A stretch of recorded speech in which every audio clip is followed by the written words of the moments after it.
esse é o nosso primeiro culto do ano de 2022.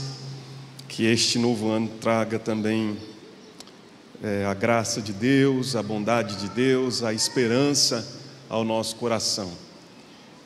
Quero compartilhar com você nessa manhã o texto da palavra de Deus em Atos capítulo 20.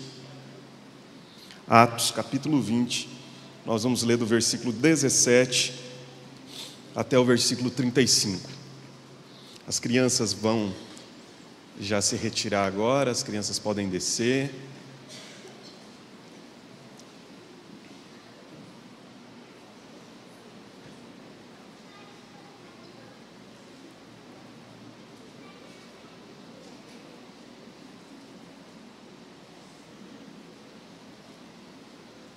E nós vamos ler Atos capítulo 20, do versículo 17 até o versículo 35.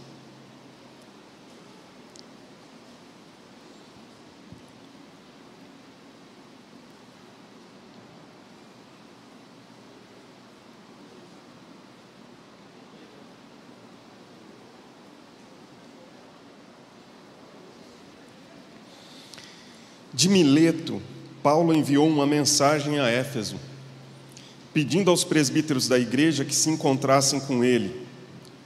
E quando chegaram, Paulo lhes disse: vocês sabem como me conduzi entre vocês em todo o tempo, desde o primeiro dia em que entrei na província da Ásia, servindo o Senhor com toda a humildade, com lágrimas e com as provações que me sobrevieram pelas ciladas dos judeus.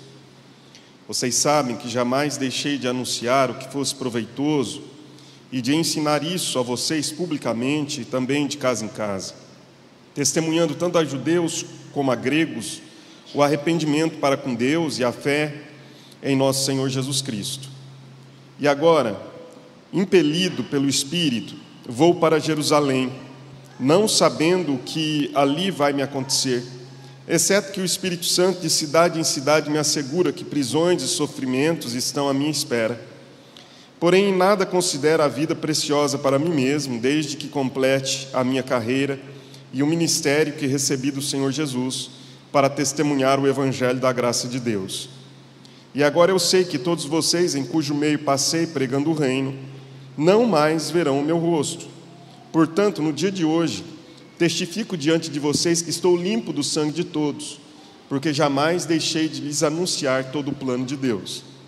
Cuidem de vocês mesmos e de todo o rebanho no qual o Espírito Santo os colocou, como bispos, para pastorearem a igreja de Deus, a qual ele comprou com seu próprio sangue. Eu sei que depois da minha partida, aparecerão no meio de vocês lobos vorazes, que não pouparão o rebanho, e que até mesmo entre vocês se levantarão homens falando coisas pervertidas para arrastar os discípulos atrás de si.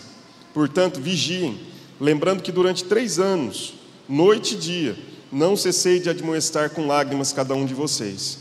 Agora, pois, eu os entrego aos cuidados de Deus e à palavra da sua graça, que tem poder para edificá-los e dar herança entre todos os que são santificados. De ninguém cobicei prata, nem ouro, nem roupas. Vocês mesmos sabem que estas minhas mãos serviram para o que era necessário a mim e aos que estavam comigo. Em tudo tenho mostrado a vocês que, trabalhando assim, é preciso socorrer os necessitados e lembrar das palavras do próprio Senhor Jesus: mais bem-aventurado é dar do que receber. Amém. Pai Santo, obrigado por esta manhã, obrigado por este novo ano que se inicia, pelos desafios que diante de nós se descortinam. Nós pedimos que o Senhor nos dê a sabedoria, a graça, e que neste momento nós possamos refletir durante alguns minutos na Tua Palavra e sermos abençoados e sermos conduzidos à compreensão da Tua Palavra. Nós te pedimos isso no nome de Jesus. Amém. Amém. Queria compartilhar com os irmãos a respeito desse tema, o grande desafio. O grande desafio. Nós estamos iniciando um novo ano e a cada novo ano novos desafios surgem. Mas certamente este é um ano em que os desafios tendem a ser maiores. E por que eu digo isso? Nós estamos nós enfrentamos durante praticamente 2 anos muitas mudanças, transformações, em virtude deste momento pandêmico que o mundo viveu. Isso afetou decisivamente a igreja. Isso também fez com que a igreja necessitasse revisitar conceitos, refletir a respeito de métodos, compreender o momento, fazer uma leitura do tempo, da época, e diante disso também buscar novas estratégias, novos métodos, compreender a sua missão no mundo, entender que a mensagem do Evangelho é uma mensagem inalterável, mas que nós precisamos conhecer os caminhos que nos levam até o coração de um ser humano que passa por transformações e mudanças muito rápido, ou mudanças muito rápidas. Essas transformações estão acontecendo numa velocidade que nós não prevíamos. De longe, nós víamos algumas mãos acenando, alguns pensadores falando a respeito dessas mudanças, mas de repente esse processo foi acelerado. E eu penso que esse processo foi acelerado porque nós cremos a um Deus que está cumprindo os seus propósitos na terra e que não perde a coordenação nem o governo da história e que permite esses momentos. Essa aceleração pode ser divina. Aliás, essa aceleração é divina, porque Deus não perdeu o controle nem o governo de nada.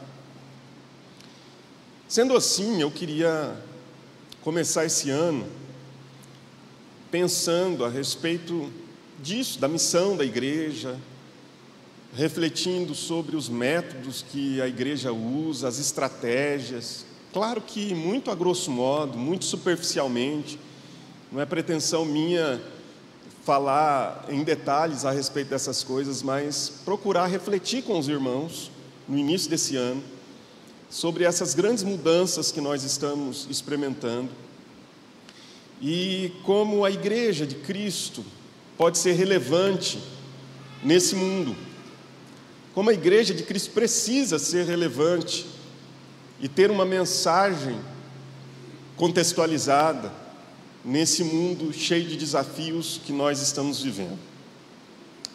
A partir desse texto, eu queria trazer algumas reflexões, então, pensando a respeito disso. John Stott, ele afirmou que nós vivemos a tensão entre relevância e conteúdo. Ele diz que existem aqueles que possuem relevância, mas abriram mão em nome da relevância do conteúdo, da mensagem. Em nome de serem relevantes, eles negociaram a mensagem, diz John Stott. E ele diz que existe um outro lado, o lado daqueles que possuem conteúdo, mas em nome do conteúdo, abriram mão da relevância. A pergunta que Stott nos faz é como manter o equilíbrio sem correr o risco dessas polarizações, de sermos relevantes sem conteúdo ou de termos conteúdo sem relevância. Como é que nós podemos, como igreja de Cristo, não nos desequilibrarmos, não mancarmos, não tentarmos voar com uma asa só? Algumas perguntas a gente precisa fazer como igreja, e essas perguntas passam por 4 ideias. A primeira delas, o que a igreja está fazendo e precisa parar de fazer? O que a igreja está fazendo, mas precisa parar de fazer? Há uma dificuldade enorme de nós pararmos de fazer coisas que fazemos há muito tempo.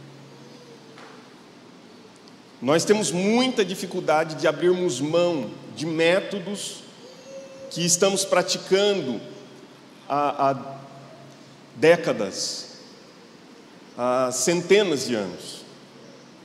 porque achamos que estaremos de alguma maneira blasfemando contra o nome de Deus quando abrimos mão desses métodos. Porque achamos que esses métodos são quase que sacralizados, sacrais, que a gente não pode movimentá-los, porque movimentando-os é como se nós estivéssemos removendo marcos antigos inamovíveis. Uma segunda pergunta que penso que nós devemos fazer é: o que nós fazemos e devemos continuar a fazer e investir nisso, porque de fato o mundo está clamando para que estas coisas sejam cada vez mais intensas, mais vivas. O que a igreja faz e precisa continuar fazendo? A terceira pergunta é: o que nós estamos fazendo e precisamos continuar fazendo, mas entender que estas coisas precisam ser feitas de formas novas? O que nós fazemos, precisamos continuar fazendo, mas precisamos fazê-las de maneiras diferentes? E uma última pergunta, e quarta, é: o que não estamos fazendo como igreja e precisamos começar a fazer? Esse é o método do Stop, Start, Continue. Coisas que precisamos parar, coisas que precisamos startar, iniciar, e coisas que precisamos continuar fazendo.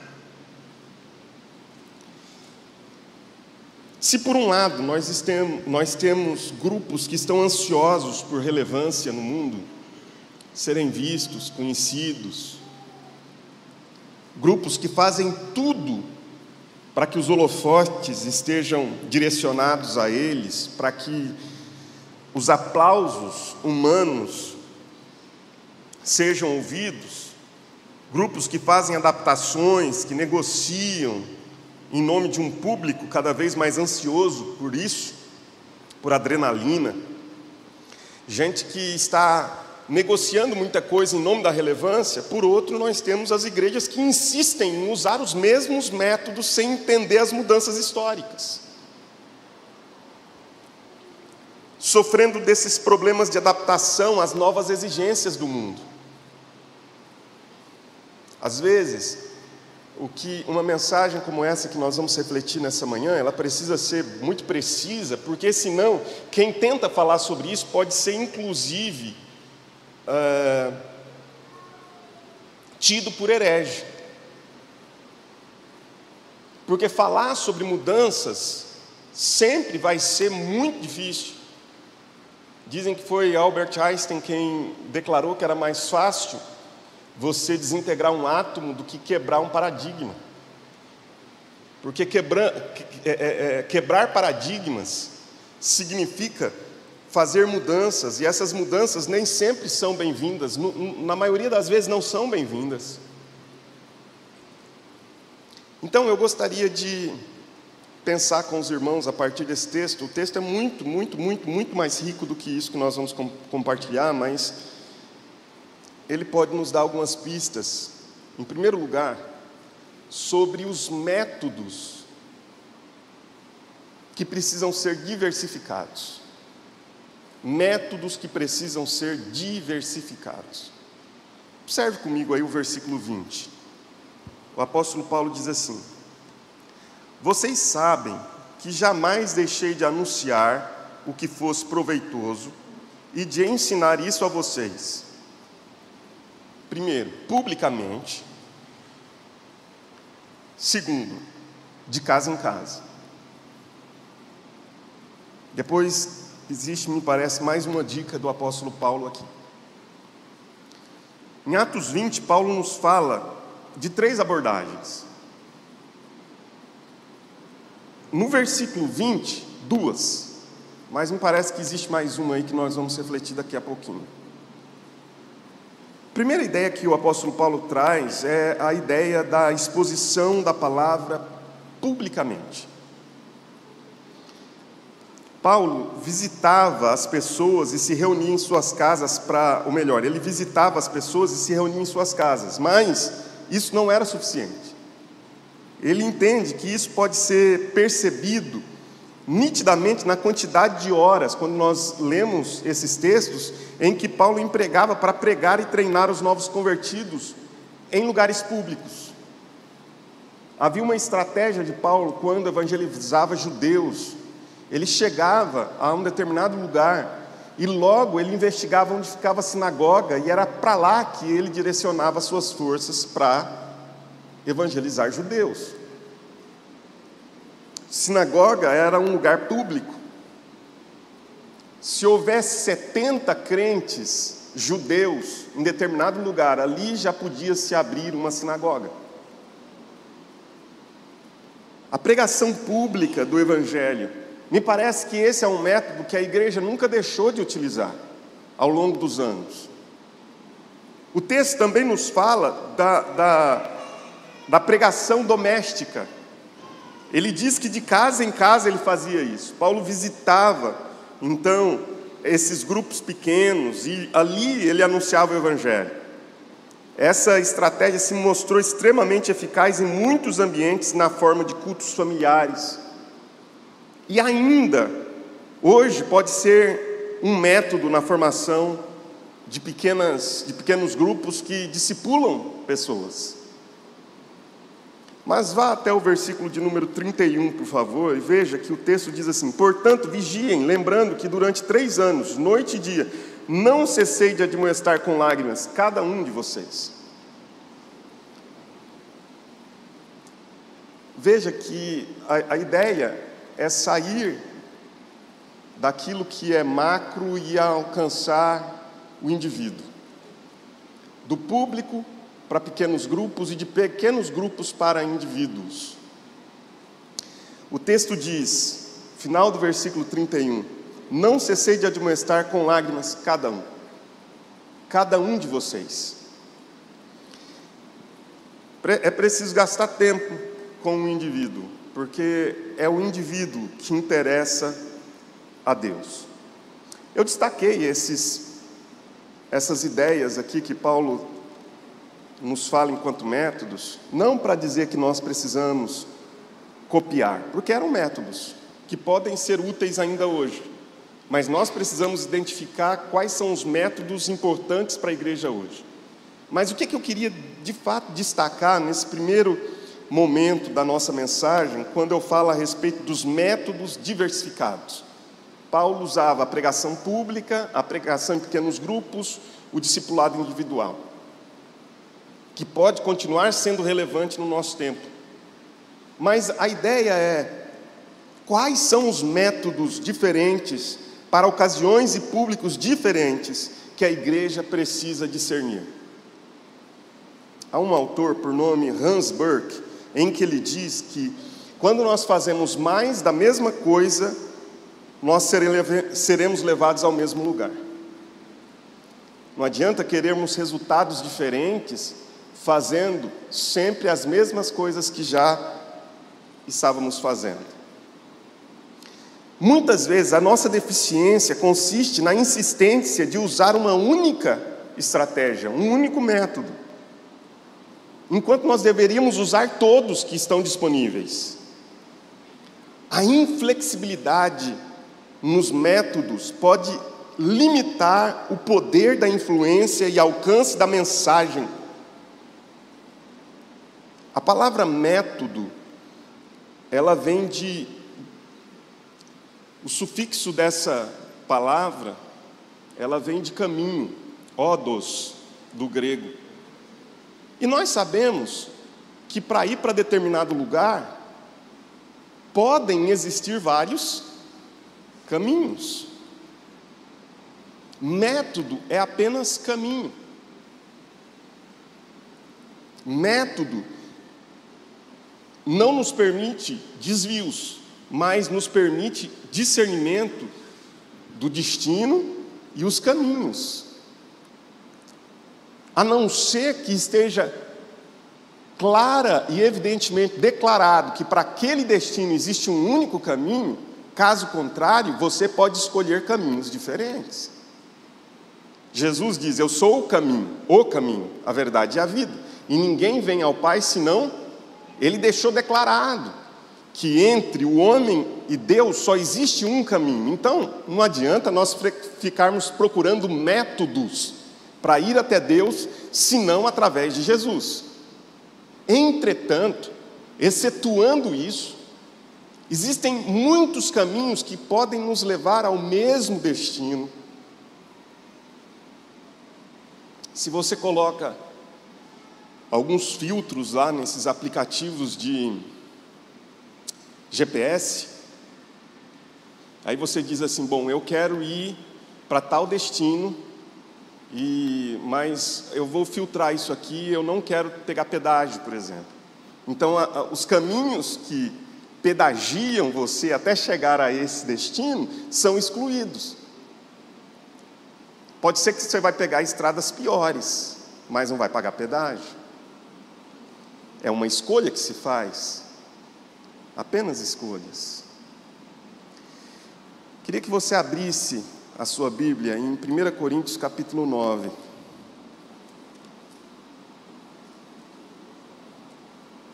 Esse texto, se não compreendido devidamente, ele choca muitas pessoas. Mas eu queria que você pudesse ler o versículo 19 comigo em diante. Eu estou falando sobre os métodos diversificados. 1 Coríntios, capítulo 9, versículo 19. Paulo diz assim, porque sendo livre de todos, fiz-me escravo de todos, a fim de ganhar o maior número possível. Para com os judeus, fiz-me como judeu, a fim de ganhar os judeus. Para os que vivem sob o regime da lei, como se eu mesmo assim vivesse, para ganhar os que vivem debaixo da lei, embora eu não esteja debaixo da lei. Ao sem lei, como se eu mesmo fosse, não estando sem lei para com Deus, mas debaixo da lei de Cristo, para ganhar os que vivem fora do regime da lei. Fiz-me fraco para com os fracos, a fim de ganhar os fracos. Fiz-me tudo para com todos, a fim de, por todos os modos, salvar alguns. O que Paulo está nos falando aqui? Queria que você fizesse essa reflexão. Paulo está falando a respeito da mensagem que ele pregava? Ou do método que ele usava?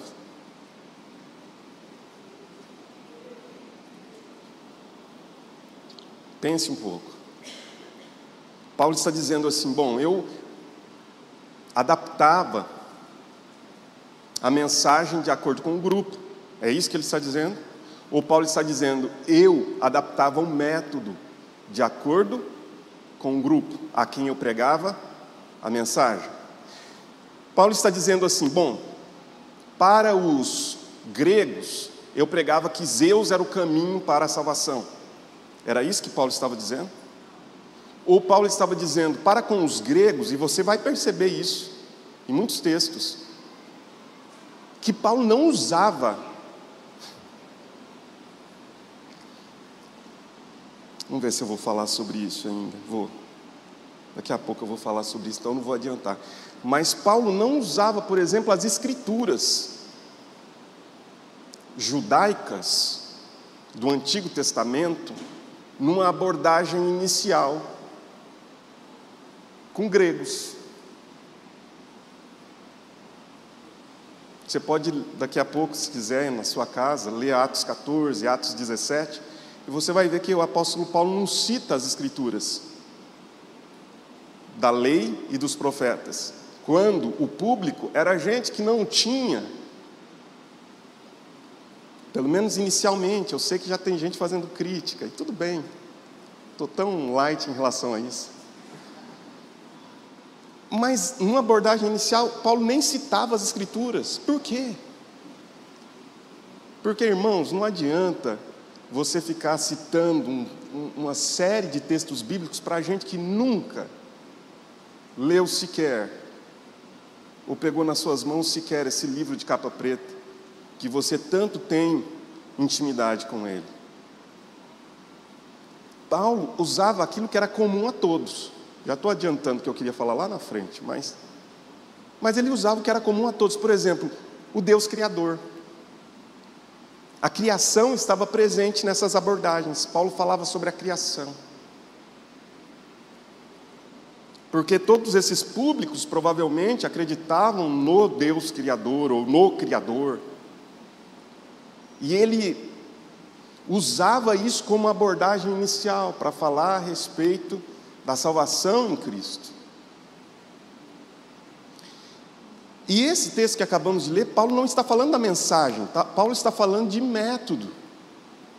E ele está dizendo, olha, porque muita gente lê e diz assim, mas esse cara é um vira-casaca, ele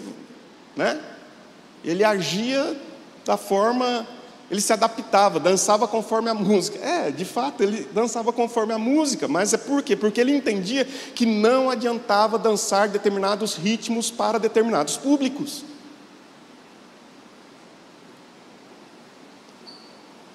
Então, a primeira ideia que eu queria trazer, irmãos, para a gente refletir, é apenas no nível, a princípio da reflexão. Métodos precisam ser diversificados. E a gente precisa parar de se escandalizar com metodologias.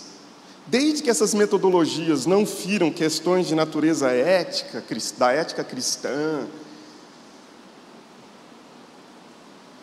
eu acredito que a gente pode usar várias.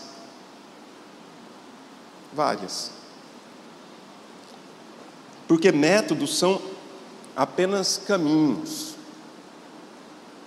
para atingir determinado destino. Em segundo lugar, queria que você observasse sobre a missão direcionada a grupos heterogêneos. Isso é uma outra discussão para quem gosta de se aprofundar um pouco nas questões aí da teologia da missão. Essa é uma outra discussão. Existe o grupo, e eu vou assumir uma determinada postura agora, tá? Existe um grupo que diz assim, a igreja precisa direcionar seus esforços para um público-alvo. Tem gente que é fascinada por um tal de Rick, eu não sei falar o sobrenome desse camarada, Rick Warren, uma igreja com propósitos. Ele assumiu, eu particularmente não tenho afeição, tá?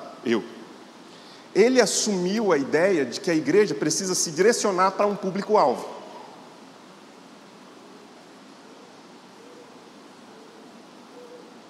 Então, assim, a igreja, ela precisa saber a quem ela vai alcançar. Então, ela adapta tudo que existe para alcançar aquele público. Eu acho que é válido até, mas eu particularmente não assumi isso, porque eu acho que isso não está nas Escrituras, na Bíblia. Porque vamos lá, observe o versículo 21 de Atos, agora volte, saia aí de 1 Coríntios 9 e volte para Atos 20.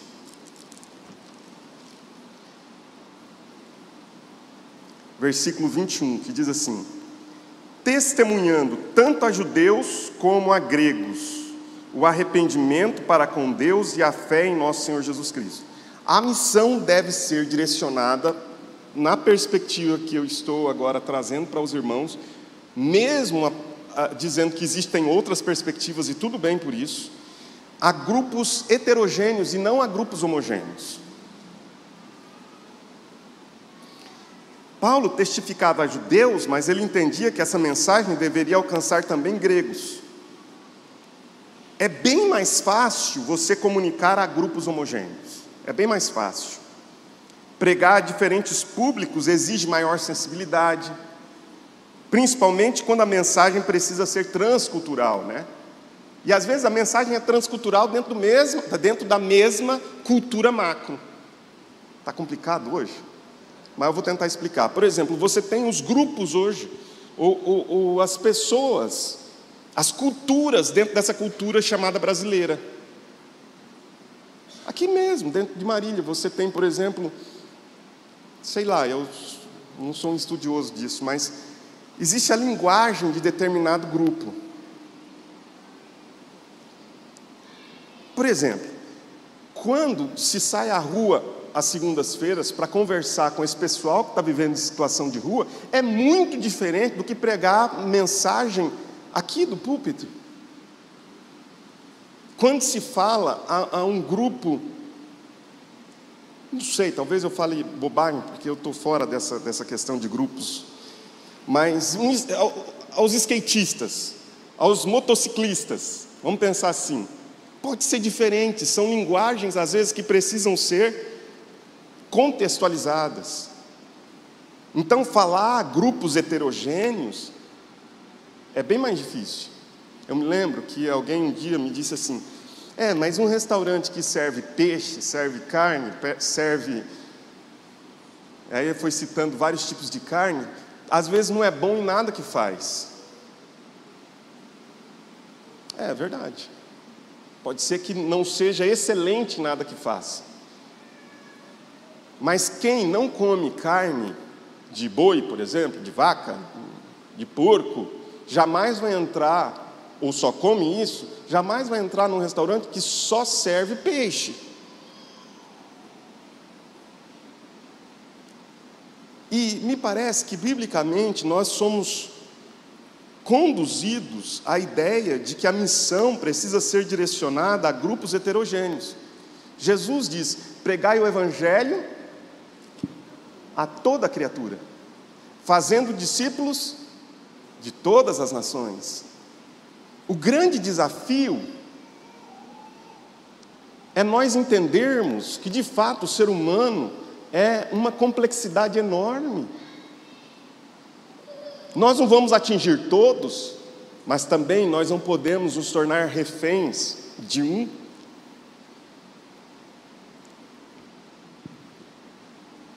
Queria então falar um pouquinho sobre essa maneira como o apóstolo Paulo, percebendo as diferentes culturas, abordou a mensagem de modo diferente.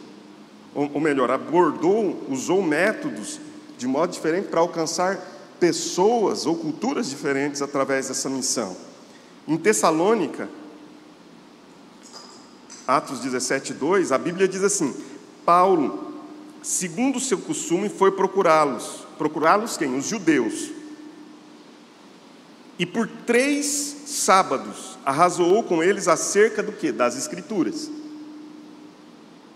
Bom, judeu cria no Antigo Testamento, na lei, nos profetas. Então, Paulo não se fez de arrogado, ele tomou as Escrituras da lei, do Antigo Testamento, dos profetas, e com os judeus, o ponto de partida foi este. Agora, quando você vai para Atos 14, por exemplo, quando ele vai pregar aos habitantes de Listra, ele partiu da perspectiva religiosa daqueles homens. Atos 14, 15 a 17. Ele aborda o tema da criação, por exemplo. E assim ele refletiu sobre o governo de Deus sobre a criação. Ao se dirigir aos atenienses, sem nenhum contato com as escrituras judaicas, ele não citou sequer uma vez os textos sagrados. E também partiu da criação para anunciar o Deus verdadeiro, em Atos 17, 24 e 25. Nessas duas situações, Paulo usou a visão de mundo, a compreensão de determinadas verdades que eram aceitas a essas duas diferentes culturas, para comunicar a verdade sobre o Deus que fez todas as coisas pelo seu poder.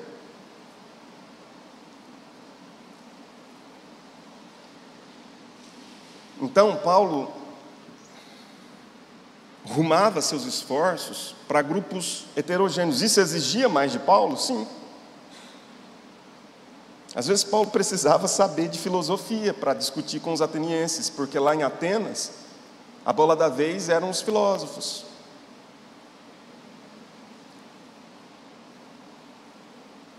Então ele não podia ser uma pessoa que simplesmente ficava concentrada dentro do âmbito da sinagoga, achando que dentro da sinagoga o mundo estava reduzido.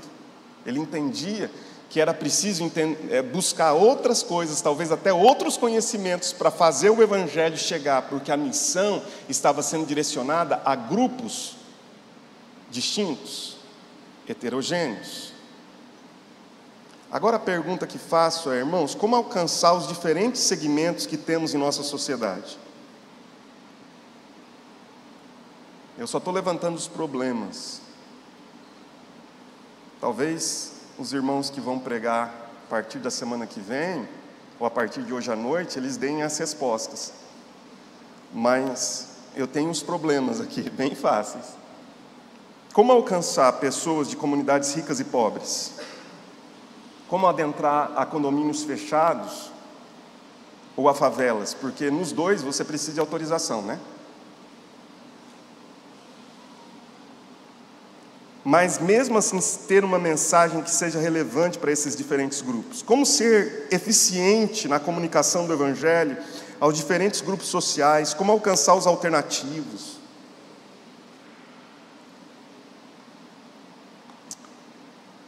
Como alcançar os de esquerda e de direita? Meu Deus. Ou os grupos minoritários?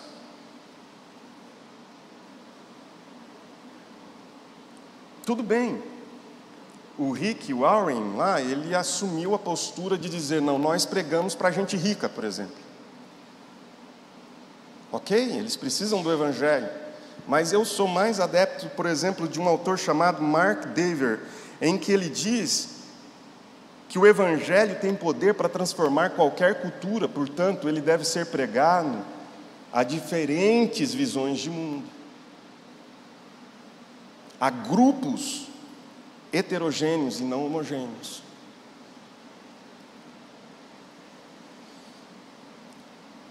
Então, vamos lá. Métodos precisam ser diferentes e a missão precisa ser, métodos precisam ser diversificados e a missão precisa ser direcionada a grupos heterogêneos. Nós não podemos ficar fazendo escolhas. E por fim,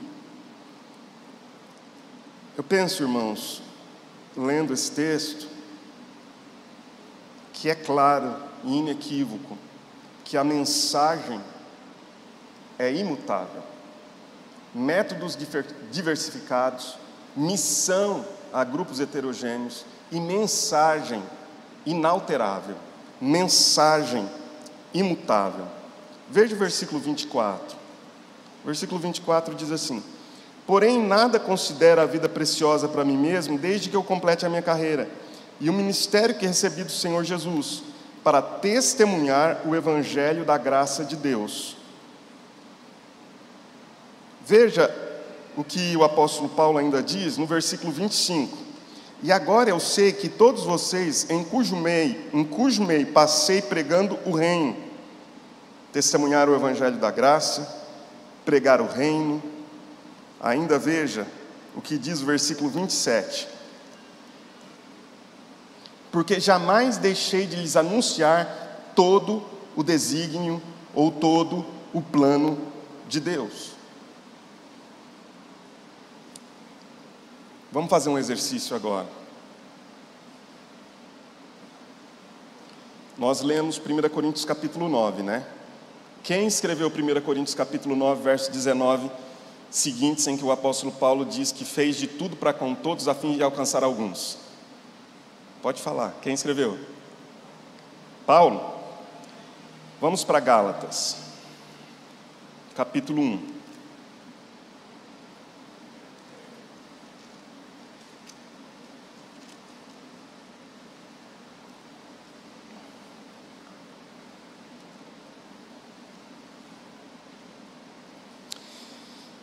Veja o que diz o versículo 8 e 9.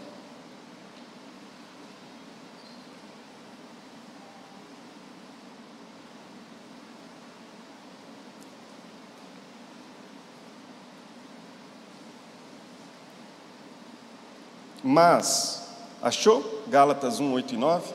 Mas, ainda que nós, ou mesmo um anjo vindo do céu, pregue a vocês um evangelho diferente daquele que temos pregado, que esse seja maldito. Como já dissemos e agora repito, se alguém está pregando a vocês um evangelho diferente daquele que já receberam, que esse seja anátema ou maldito. Espera aí. Quem escreveu esse texto aqui também foi Paulo? Ah, mas tudo bem, as pessoas mudam, não é? Não, não é uma questão de variação, de mudança. É a perspectiva.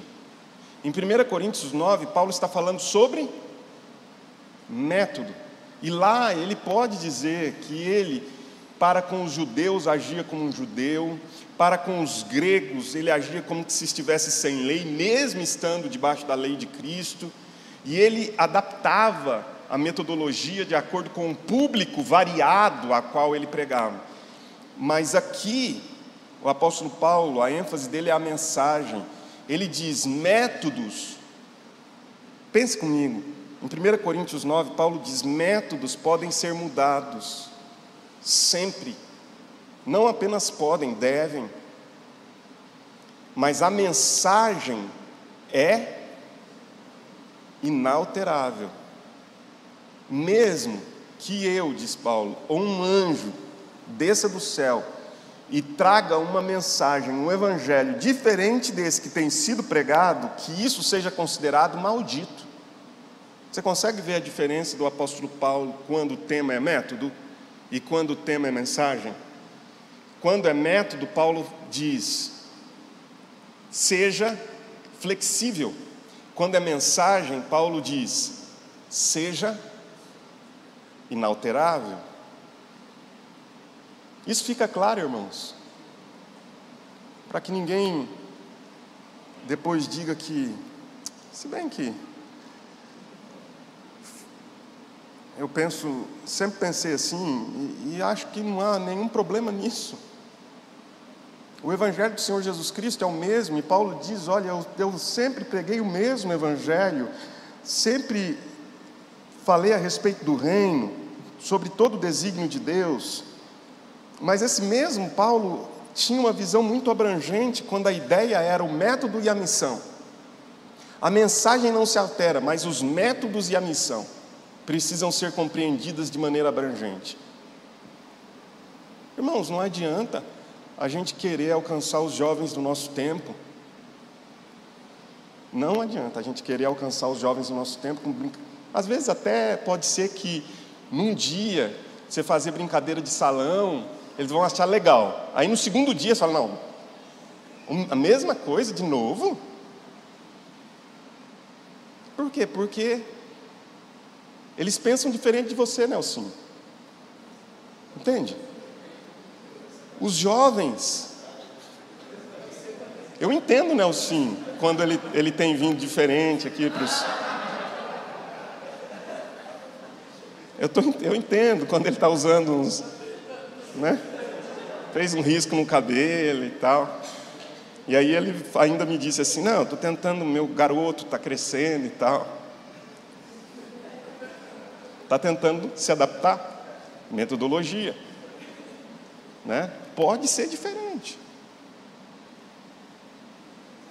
Até porque a missão precisa ser abrangente a grupos heterogêneos e não homogêneos.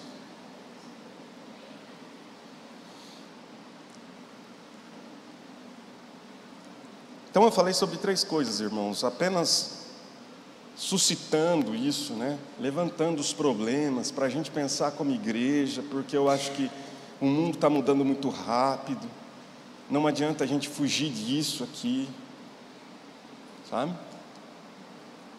Não sei como é que a gente vai resolver essas questões, mas é bem provável que daqui a pouco a igreja vai ter membros. Tenho até medo de falar isso, mas os membros virtuais, de gente que falou: não, eu me identifiquei com essa igreja, mas eu sou aqui de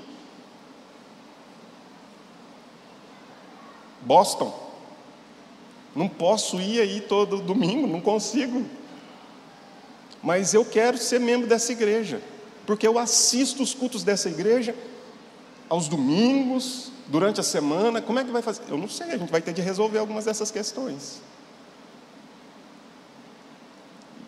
E como? Fazendo perguntas. Isso é bíblico? Pode. Se pode, isso faz parte do método, da missão, isso afeta a mensagem? Vamos ter de resolver. Senão nós vamos ficar em papos de aranha, todo enrolado, sem saber como dar respostas a uma sociedade que está fazendo perguntas.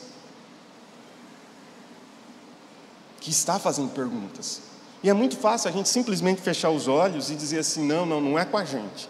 Não, é com a gente.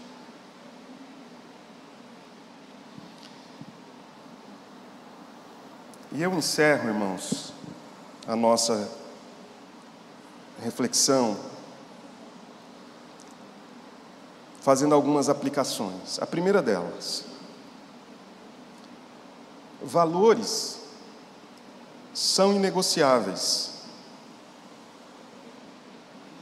mas métodos devem ser permanentemente avaliados.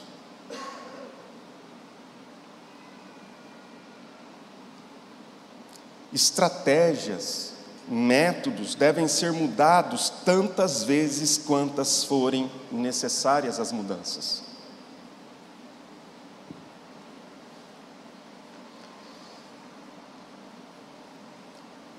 Segundo, os tempos mudam, a mensagem permanece. A Bíblia afirma duas coisas. Em Mateus 24, a palavra de Jesus é: passará céu e terra, porém as minhas palavras não passarão. A palavra de Deus nunca perdeu sua relevância, irmãos, nunca. Só que eu só queria fazer aqui um adendo. Às vezes a maneira como a gente está pregando perdeu a relevância. A palavra não, mas a maneira humana de comunicar essa palavra perdeu a relevância, porque nós não estamos compreendendo as mudanças, inclusive neurolinguísticas, emocionais, psíquicas do homem do nosso tempo.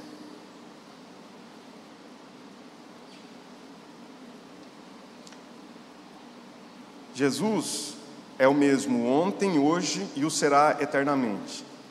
É a segunda afirmação bíblica que nós temos, em Hebreus 13:8. Este texto fala de Jesus, sua natureza imutável, Ele é eterno, não sofre os impactos da variação da história, da política, da economia. Ele não existe porque afirmamos sua existência ou porque cremos nele. Ele não é menos ou mais se alguém fala contra Ele. Ele é o mesmo eternamente. E aquilo que Jesus afirmou continua sendo válido eternamente. Mas eu preciso aprender com Jesus hoje.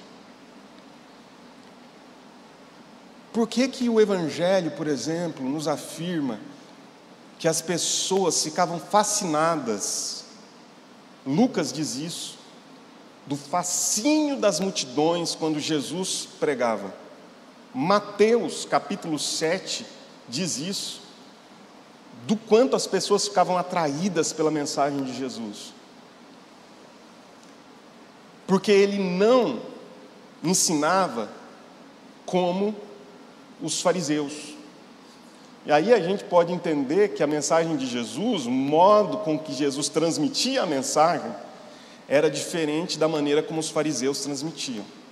Será que, por exemplo, o uso, e Jesus usou demais isso, de parábolas, de histórias, de metáforas, não era além da graça, da unção, do poder, do Espírito? Não estou abrindo mão dessa verdade sobre Jesus, mas será que as parábolas que Jesus contava, as metáforas que Jesus utilizava, não era algo que chamava a atenção do povo? Fazia parte da vida cotidiana, corriqueira daquele povo. Quando Jesus dizia, eu sou a porta das ovelhas, aí todo mundo olhava para Jesus, o que esse cara está falando sobre porta das ovelhas? E aí dava atenção e Jesus explicava. Ou quando ele dizia, eu sou o bom pastor, eu sou a videira verdadeira. Tudo isso, de alguma maneira, será que não chamava a atenção desse povo? Porque Jesus entendeu que essa mensagem precisava alcançar um povo que não entendia a mensagem anterior dos fariseus.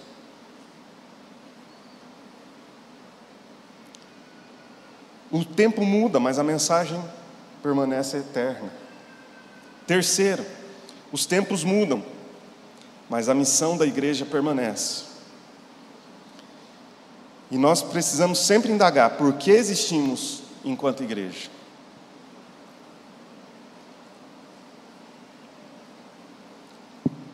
E a resposta é sempre a mesma: existimos para o louvor da glória de Deus. Não existimos nem para fazer a missão, existimos para o louvor da glória de Deus. Deus precisa aprovar o que está sendo feito. Só isso. Certo garoto se destacou na sua escola como um bom violonista. Seu professor o indicou para uma apresentação no teatro da cidade, para representar toda a escola. Ele ficou muito inseguro, mas animado ao mesmo tempo. O seu professor lhe garantiu que daria todas as instruções para que ele fizesse uma boa apresentação. Ele se preparou bastante até que chegou o dia tão esperado.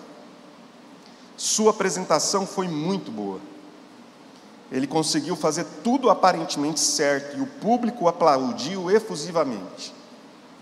Entretanto, o garoto, inexplicavelmente, correu para os bastidores e se escondeu. Foi quando o mestre de cerimônia foi buscá-lo, dizendo que ele deveria voltar ao palco, porque as pessoas ainda o estavam aplaudindo, mas ele disse que não voltaria. Então ele foi indagado sobre qual razão o fez tomar essa atitude de se esconder nos bastidores. E ele disse, você viu aquele homem assentado na terceira fila do teatro? E o mestre de cerimônia disse, claro, eu vi. E o aluno respondeu, ele não me aplaudiu. O mestre de cerimônia disse, mas todos os demais estão aplaudindo. Não perca este momento por causa de um bobo prepotente que não quis reconhecer os seus talentos. Mas ele respondeu, sabe quem é aquele homem? Ele é o meu professor de violino. E essa é a grande verdade, irmãos. Se tivermos o aplauso de todos e nos tornarmos relevantes para toda a sociedade, menos o aplauso de Deus e a aprovação de Deus, isso nada vale. Nós precisamos dos aplausos divinos, não dos homens. O desafio dos desafios, o grande desafio, é que nossos métodos, nossa missão e nossa mensagem glorifique a Deus, porque é dele que vem a nossa aprovação. Que Deus nos abençoe, em nome de Jesus. Amém. Vamos ficar de pé?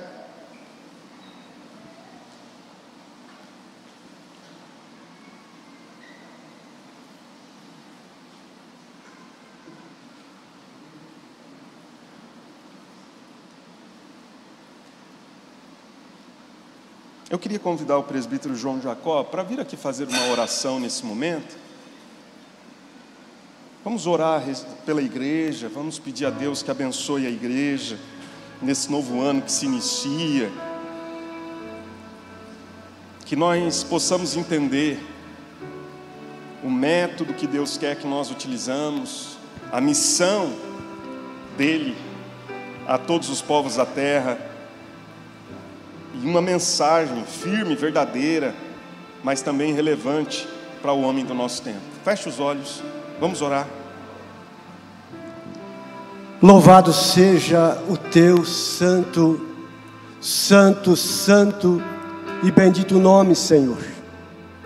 Precisamos de Ti, precisamos da Tua presença, precisamos da unção do Teu Espírito Santo, precisamos do amor de Jesus em nós. E como igreja, precisamos da orientação do Teu Espírito Santo. Quais são os métodos que como igreja precisamos usar neste ano? Ó Deus, derrama da Tua unção sobre o Teu povo. Abençoe cada membro desta igreja. Abençoe as famílias. Traga cura nos lares. Saúde física. Saúde emocional. Saúde espiritual. Sara, Senhor, a nossa terra. Sara o nosso povo. Ó Senhor, precisamos da unção do Teu Espírito Santo. Como igreja, precisamos da aprovação do Senhor. Por isso, ó Pai, ensina-nos a ver pela Tua palavra, a sentir, a receber a Tua palavra em nossos corações, para andar como Tu queres. Ó Jesus, Tu és o caminho, e é neste caminho que como igreja queremos andar com Jesus, queremos andar debaixo da unção do Espírito Santo, e queremos olhar para o Pai. Em nome de Jesus, ó Deus, abençoa a Tua igreja, abençoe o pastor desta igreja, o pastor titular, nosso pastor Jean. Tenha misericórdia dele e da sua família. Abençoa o pai dele, o Senhor José. Ó Deus, em nome de Jesus, abençoa os demais pastores, os presbíteros, os diáconos, os ministérios, os adultos, nossos jovens, adolescentes, crianças, que todos sejam abençoados por Ti. Que, ó Deus, que a alegria que vem do Senhor esteja conosco este ano. Nós Te pedimos, ó Pai, ensina-nos a viver contentes em toda e qualquer situação. No ano desafiador, no ano de eleições, no ano de polarização, ensina-nos a ter uma palavra relevante para um mundo complicado. Oramos no nome de Jesus. Amém.